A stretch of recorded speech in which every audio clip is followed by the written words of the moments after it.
Rise up, live joy your way. From emotional intelligence through cognitive distortions, certified life and wellness coach Kamini Wood is on a mission to help people see the magnificence of their own unique human spirit. Through these small bites of self-visualization and self-confidence, you can have healthy relationships, success in business and career, and live the life you want to live. Rise up, live joy your way. Hi there, and welcome to another episode of Rise Up, Live Joy Your Way. Whether it's morning, afternoon, or evening, thank you for taking some time out of your day to hang out here with me.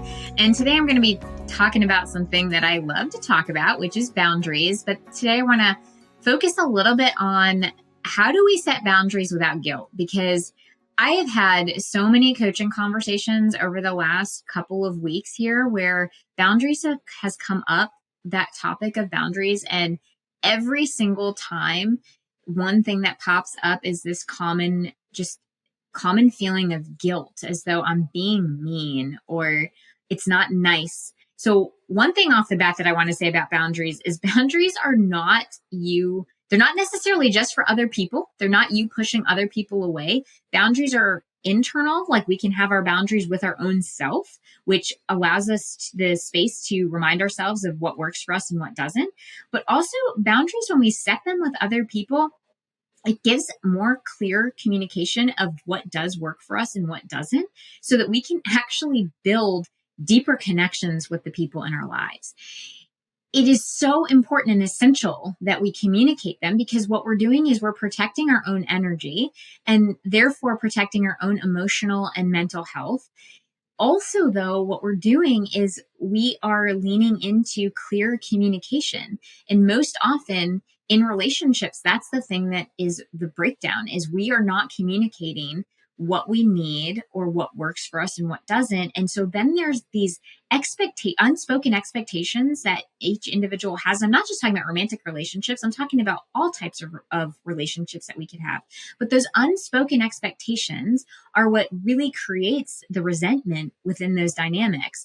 And if we would start with the boundaries of being communicative about what works for us and what doesn't, we're actually offering an opportunity for people to get closer to us rather than not setting the boundaries, resentment or anger or frustration building up, and then we end up not in connection with those people at all. So again, boundaries are not walls where we're shutting people out. Boundaries are what I equate to fences or gates that we're setting up to say, this works for me, this doesn't. And now that you know that, how do we want to relate to each other? But the truth is, we do feel guilty, because guilt often comes up with this idea that we've done something wrong and we are letting people down, or we're being selfish, because we most often are conditioned to believe that a good person is somebody who is kind and giving to other people. And usually with that comes this idea that we need to say yes, because if we say no, now we've hurt somebody's feelings, and therefore that's being mean, and go down the pathway, right? So, and if you've listened to other of my podcasts, you know, I've said no is a complete sentence. It is a way to set a boundary. And for so many people, this concept of saying no just feels downright mean. So can we possibly reframe guilt? If I were to say boundaries are actually an act of self-respect and not selfishness. Or another way to put it, our boundaries are a selfful act, not a selfish act. And when we set those boundaries and we respect your own limits, you're actually showing other people how to respect you, thereby creating room to have that deeper, more fulfilled relationship.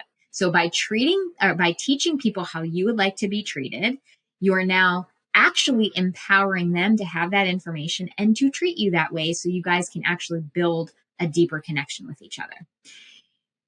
So thinking about even in my own life, even boundaries, even with my own clients, you know, being able to communicate with them. Like for instance, I have a lot of communication with my clients even in between sessions. But one thing that I'm very clear about is, if you reach out to me and it's after hours, I'm not going to be able to respond until I see it the next day. I have communicated a boundary that simply says, yes, absolutely reach out to me, but I will get back to you within that 24-hour period. That allows my clients to know very clearly that, yes, they are important to me. And yes, I want to respond to them, but I'm going to have to respond to them when I have the ability to actually see their message. So because I work with clients across the world, time zones could be an issue, for instance. That is an example of me setting a boundary saying, okay, what's important to me is my clients are absolutely important to me. They need to know that they matter, and they need to know that what they're sharing with me is important.